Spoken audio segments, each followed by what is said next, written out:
Sang-yu is a lonely, poor scriptwriter with no job, no friends, and dead parents. His main problem, however, is that he hasn't been able to sleep in over half a year because every time he does, a demon appears in his dreams and transforms them into violent nightmares. Tonight, Sang-yu is dreaming about being in the subway when the demon arrives, grabs him by the hair and after making a hole on the floor, puts his head through it, killing him. He wakes up right after his dream self dies and intends to do some writing, but his landlord knocks at his door claiming he's brought him some food. But Sang-yu escapes through the window because he doesn't have the rent money. As he walks the streets, he remembers all the experts he's visited on the subject of dreams, psychologists, doctors, scientists, religious devotees and the like. They all had different theories on what dreams do and can mean, but nothing concrete that could help him in any way. He stops at a food stand and asks for a crepe with no eggs because that's all that he can afford, but the crepe man adds an egg anyway as a free treat. While he waits for his meal to be done, he watches the cafe across the street where Hua-er, the girl he has a crush on, works. He met her years ago when he was hanging out at a bar with some friends and she was there playing with her band. Her singing voice was beautiful, and he has been thinking about her since then. Once his crepe is ready, Sang-yu sits down to enjoy it, but he's suddenly startled by Sang-ji, his manager. Sang-yu starts running away and drops his crepe on the way, but he's too weak to go too far and Sang-ji eventually catches him. He takes him to a restaurant where he makes him watch as he eats, scolding him for not respecting his contract and not handing in a script in time.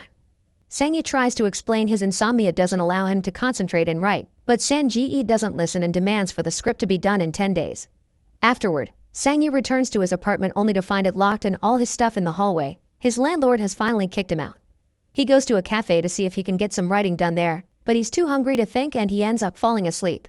The demon appears behind him then, puts his chains around Sang-yu's neck and starts banging his head on the table.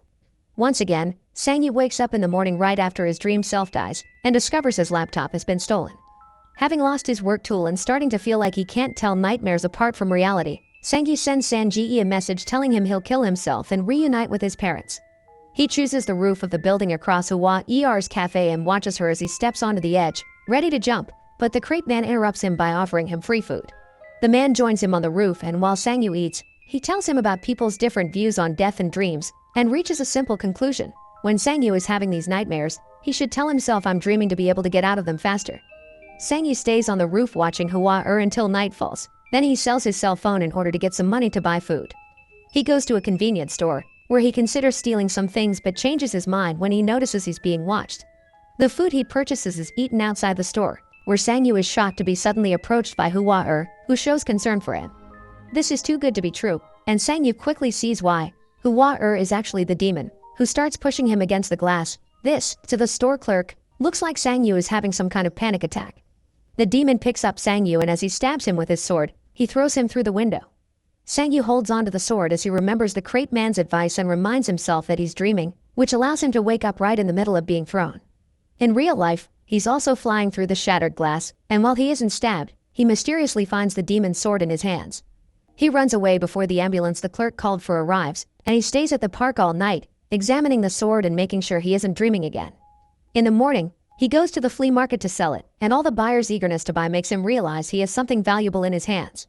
So instead, he decides to go to a pawn shop, where they pay him the sword's actual value, 20,000. Sang-yu wastes no time and starts spending it. He gets a new computer, eats at a nice restaurant, and stays at a fancy hotel. When night falls, he takes some sleeping pills and waits for his usual dream to kick in. This dream is also happening in the hotel, so he leaves his room and explores the hallway, grabbing a vase and saying I'm dreaming. But nothing happens. He decides to explore a little more and that's when the demon appears, chasing after him with a giant gold axe. The demon hits him with his weapon and tosses him around, causing quite a number of injuries, but after a few hits, Sang-yu manages to grab the axe and says I'm dreaming. Once again, he wakes up with a weapon in his hands and no wounds to be seen. The axe is sold at the same pawn shop and the money is immediately spent again. Sang-yu gets nice clothes, a new car, and spends the night drinking with some women at a bar. When he returns to his hotel room though, he doesn't let them come inside with him, he just gives them money for a cab before going to bed. Tonight he's trying a new trick. He looks at pictures of an important museum on a book before falling asleep, and the trick works, because the dream happens in the same exact place he saw in the photographs. Sang-yu looks around, admiring all the antiques, before sitting to wait for the demon to arrive. This time it arrives with a firearm, which goes against his plan. Sang-yu begins running and dodging the bullets, but eventually the demon catches up with him and kills him. Sang-yu wakes up in his hotel bedroom, but since he didn't manage to grab anything, he doesn't want to leave the job unfinished so he swallows a sleeping pill. Back in the dream, he begins running again, and after dodging a couple of bullets with a particular exceptional jump, he grabs two antiques before saying "I'm dreaming" and waking up. This time, Sang-hee takes the treasures to professional antique dealers that make business with rich collectors. He gets 2 million for them and some questions about his methods, but thankfully he manages to dodge them all. When he's leaving the shop, he's approached by an angry Sang-hee, who had thought he was dead. Sang-hee invites him to eat at a fancy restaurant and pays him back the money he had given him for the script, telling him he doesn't write anymore. The next day, he finally enters Hwa Er's cafe, and after ordering a latte, he asks her if she recognizes him, but she doesn't. He also asks her why she's selling the cafe, and she explains it's because she has no clients and the shop only creates debt. Later at night, Sang-hee gets drunk while having dinner with Sang-hee, who wants to know the secret to his success. Sang-hee takes Sang-hee back to his hotel room, and after putting him into bed, he pretends to leave, only to come back and look at Sang-hee's wallet and checkbook. He's suddenly startled when Sang-hee wakes up with gold chains in his hands, and now that he knows the secret, begs his friend to let him help him with this new business of his, which Sang-hee considers for a while. The following day, Sang-hee buys Hwa Er's cafe and tells her he still wants her to run it. They can share the earnings, but he'll be in charge of covering the losses. To show how grateful she is, she invites him to dinner, where they discuss their new shared business, and Hwa expresses her suspicions of Sang-hee wanting more out of this deal than just money. From then on, Sang-hee goes into dream adventures regularly while Sang-hee protects his sleeping body. Some of his dreams include, for example, robbing a bank, where he shows how much control he's learning to have over his powers. He's starting to fight the demon back, and he can move objects around with his mind. He also starts bringing bigger objects back, like a red car. Sometime later, Hwa Er's cafe is full of clients because Sang-hee has sent Sang-hee to pay people on the streets to come. He's also left a bag of money for the crate man as a thank you for the times he's shared a free meal with him. After the shop closes, Sang-hee goes for a walk with Hwa, who guesses based on only a few words that he's a scriptwriter. Sang-hee begins to walk her home every day after work, and one night, he lets her drive the red car from his dream, which he tells her is for her. Such fortune makes her assume he's a very famous scriptwriter. While she drives through the night, Sang-hee remembers the day he met her. After her show, he saw her crying after a fight with her ex, and afterward, he followed her to the movies a couple of times. Sang-hee decides to take her to the movies in the present, which Hwa accepts, but it also makes her wonder when they'll get to see a movie he wrote.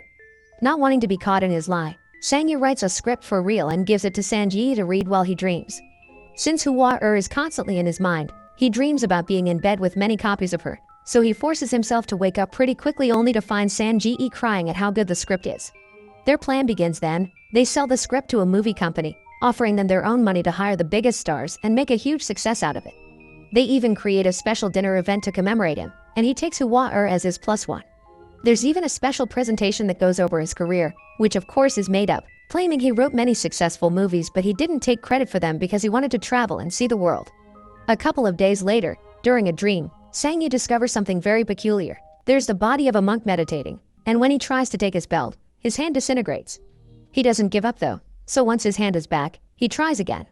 As he removes the belt from the monk, the man moves to touch his chest with 2 smoking fingers, but Sang-hee doesn't look too worried about it.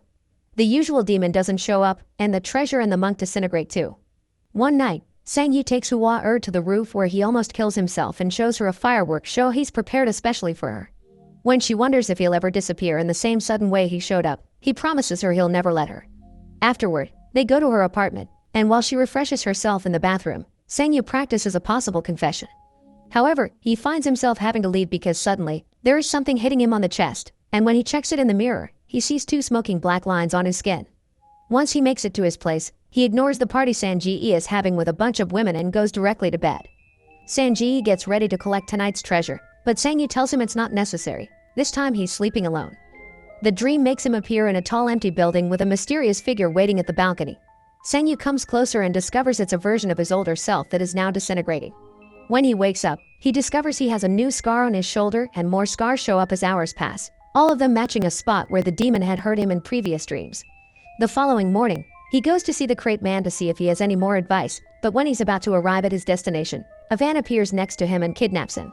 When they finally remove the bag from his head, Sang-hee discovers he's at an abandoned building surrounded by a gang of criminals, whose leader is Chang-hee.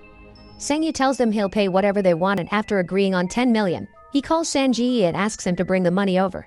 When he arrives though, Chang-hee's men take the money and Sang-hee him as well, who Chang-hee uses to negotiate. Not having any other choice, Sang-hee takes the whole group back to his apartment together with an unconscious Sang-hee, where he shows them his hidden room with all his antiques. While Chang Ji tries to make him confess how he's obtained all these rare items, someone arrives at the building to see him. It's Hua-er. The receptionist announces her arrival through the intercom, so Sang-Yi dumps her right there to get her to leave for her own safety. Seeing how upset this makes her, the receptionist tells her Sang-Yu's door is still open for some reason and lets her go up anyway. As soon as she comes out of the elevator, one of the thugs captures her and takes her to the same spot where they're keeping Sang-Yu. Chang Ji starts teasing her, trying to get under her skin by pointing out Sang-Yu has been lying, and this is received with disapproval from another one of his men, who thought they would only come to grab some money. As punishment for his indiscretion, Chang Ji puts on some golden knuckles and beats him up while Sang-Ji secretly begins to wake up. When Chang Ji turns to Hua-er next, she kicks him in self-defense, and that's the chance that Sang-Ji takes to jump in with a vase he uses to hit the man holding her down. Sang-Yu bites the thug holding him and manages to escape, but not without getting stabbed first. The three of them run away while Chang Ji shoots the man he beat up, but it's hard to go far when Sang-Yu can barely walk because of his wounds. The men catch up with them on the stairs and one of them manages to stab Sang-Yu again, but Sang-Ji sacrifices himself by staying behind and distracting the thugs while Sang-Yu and Hua-er escape. Only one normal man isn't enough to go against two trained men though, so Sang-Ji is beaten to death. One of the thugs manages to capture Sang-Yu and Hua-er upstairs, beating them up and tossing them around without even caring that Sang-Yu stabs his back with a dagger. The two of them pass out and Sang-Yu suddenly finds himself in some mysterious ruins, covered in a black substance that quickly goes away when he starts moving. After looking around, he touches a glowing door arch and starts seeing a flashback of his life the last few months, including both real life and dreams, and even a version of him that was taken by the ambulance that night outside the convenience store. When that's over, he walks to an area with a giant crystal wall, which he starts hitting as he repeated "I'm dreaming" over and over until he passes out from blood loss. Suddenly, his body starts transforming, and Sang-Yu finds himself becoming the demon. With a machete that appears in his hand, he starts hitting the crystal wall while picturing himself as the demon in various conversations that already happened but giving them a twist, instead of sitting there and listening. In these versions he imagines, he hits his landlord in Sang-Ji for not being nicer to him. When the wall finally breaks, the demon comes out in Sang-Yu's living room, where Sang-Yu's body is waking up as well. The demon kills all the thugs without hesitation, even making his strange firearm appear when necessary. Then he comes after Sang-Yu, ready to kill him as well, but he mumbles "I'm dreaming." And all the antiques he's brought from dreams start disappearing, both in his apartment and in the rich people's collections. Sang-Yu falls unconscious yet again, and when he wakes up, he finds himself all the way back on the night outside the convenience store. Hua-er finds him and remembers him from the concert, so she feels pity for him and takes him to her place to give her some real food. While he eats some noodle soup, she tells him she's read a story of his in a magazine and thinks it was very good. He just needs a bit of luck to make a breakthrough.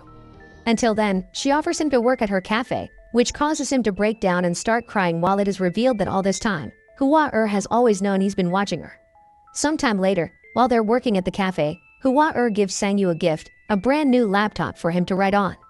Afterward, Sang-Yu meets with Sang-Ji at a restaurant to give him back his money because he can't write a script on demand. He only wants to write what he wishes to write. Not only Sang-Ji turns down the money, he gives him more in return, because he's managed to sell one of Sang-Yu's old scripts. To celebrate, Sang-Yu is the one that will cover their bill.